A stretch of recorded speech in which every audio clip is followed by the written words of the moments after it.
Olá, a graça e a paz. Hoje vamos conversar um pouco sobre a importância de sermos uma árvore frutífera no reino de Deus. Assim como aqui na terra, as árvores frutíferas, elas são muito valorizadas. O valor das árvores frutíferas, elas excedem em muito o das plantas ornamentais. Eu não estou falando aqui das raridades, das exceções, mas eu estou falando como regra.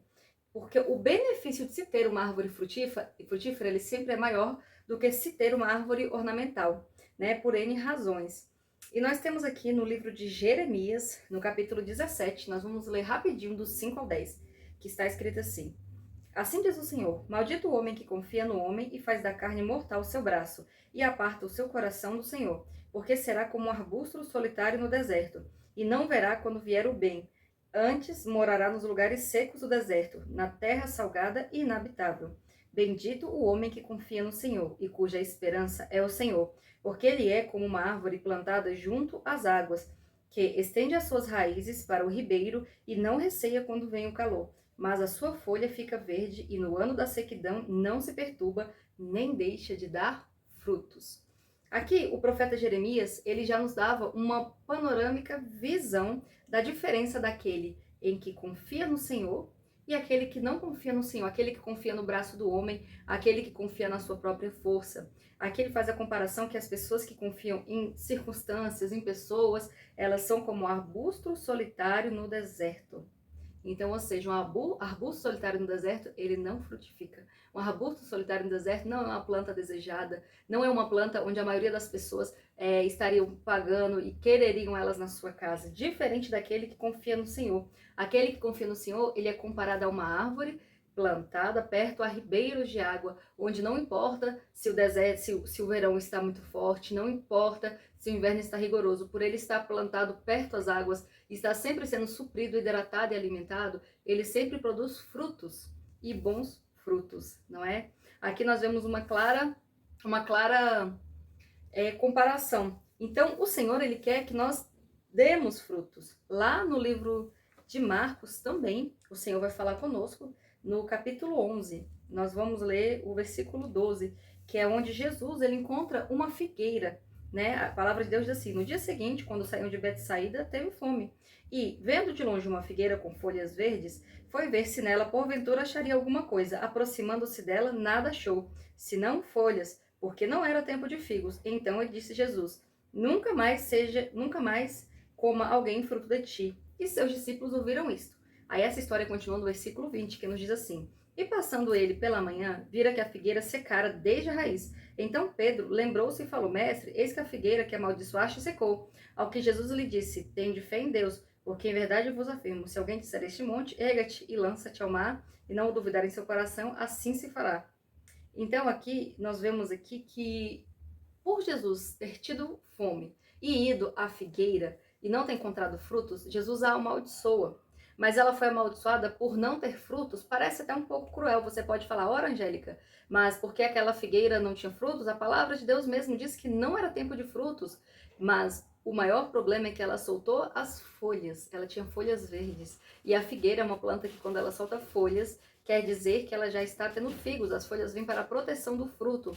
Então, era uma planta que parecia ter frutos, mas que não tinha frutos. E isso acontece conosco também. Existem pessoas, existem ministérios que parecem ser algo, parecem frutificar, parecem ser de Deus, mas não são. E para esses está reservado a maldição.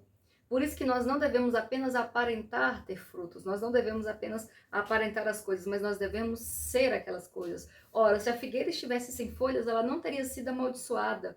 Ora, quantas vezes nós vemos pessoas e ministérios que não assumem as suas culpas, não assumem os seus pecados, os esconde, os encobre, aí a pessoa quer cobrir com os dons a falta da produção do fruto. E lembrando que o que produz o fruto é o Espírito Santo de Deus em nós. É a palavra de Deus que vai gerar em nós transformação, que vai gerar em nós conflito, para que nós abramos espaço para o Espírito Santo de Deus, para que nós venhamos a produzir os frutos bons do Senhor e não os frutos ruins. Nós temos também no livro de Mateus, no livro de João, no capítulo 15, Jesus exclamando da seguinte maneira: eu sou a videira verdadeira, meu pai é o agricultor. Todo ramo que estando em mim não der fruto, ele o corta. E todo o que der fruto, ele limpa, para que se produza ainda mais frutos. Vós já estáis limpos pela palavra que vos tenho falado. Permanecei em mim e eu permanecerei em vós. Como pode o ramo produzir fruto de si mesmo, se não permanecer na videira? Assim nem vós podeis dar fruto, se não permanecer em mim. Eu sou a videira e vós os ramos. Quem permanece em mim e eu nele, dá muito fruto, porque sem mim nada podeis fazer. Se alguém não permanecer em mim, será lançado fora, à semelhança do ramo, e secará. E o apanharão e o lançarão no fogo que o queima. Então, aqui Jesus deixa bem claro para nós que nenhum ramo produz fruto se ele não estiver conectado à árvore, se ele não estiver conectado à videira. E nossa vida só vai produzir frutos, nós só produziremos frutos ao Senhor se nós estivermos conectados com Jesus, se nós estivermos aliançados. E a palavra de Deus é bem clara: ainda conectados, ainda aliançados, ainda dando fruto, o que acontece? Nós passaremos pela limpeza.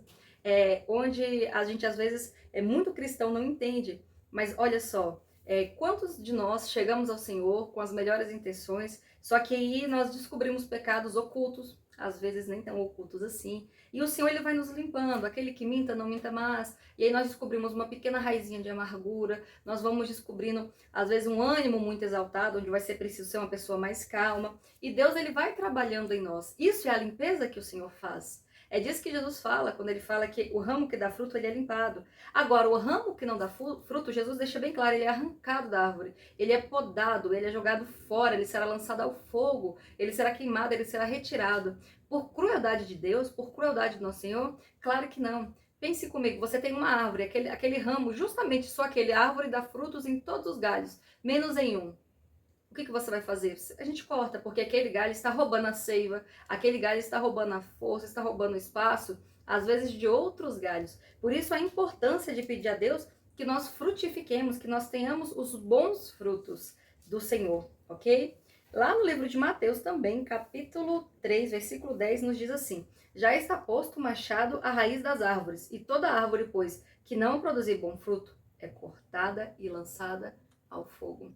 Então, para nós, na nossa vida cristã, enquanto plantados em Deus, enquanto firmando as nossas raízes em Deus, nós passaremos por duas coisas. A primeira delas é a poda. Então, aqueles que dão fruto, aqueles que buscam afiar-se no Senhor, aqueles que buscam as coisas do Senhor, é melhor eles passarão pela limpeza, porque o Senhor ele nos limpa, o Senhor ele nos precisa que nós deixemos para trás tudo aquilo que nos afasta dele. Agora, a árvore que não produz bons frutos, a esta não resta nada, a não ser lançada ao fogo. E você pode me perguntar: ora, irmã, que frutos são esses? E esses são os frutos do Espírito Santo. Os frutos que nós produzimos em Deus são os frutos do Espírito Santo que faz com que as outras pessoas se acheguem a nós, para que essas pessoas venham a conhecer o reino de Deus através das nossas vidas. Bom, faremos um próximo vídeo que será lançado na semana que vem relacionado aos frutos do Espírito Santo. Então, se você quer saber, acompanhe a nossa série, tá bom? Desejo para você a graça e a paz do nosso Senhor Jesus.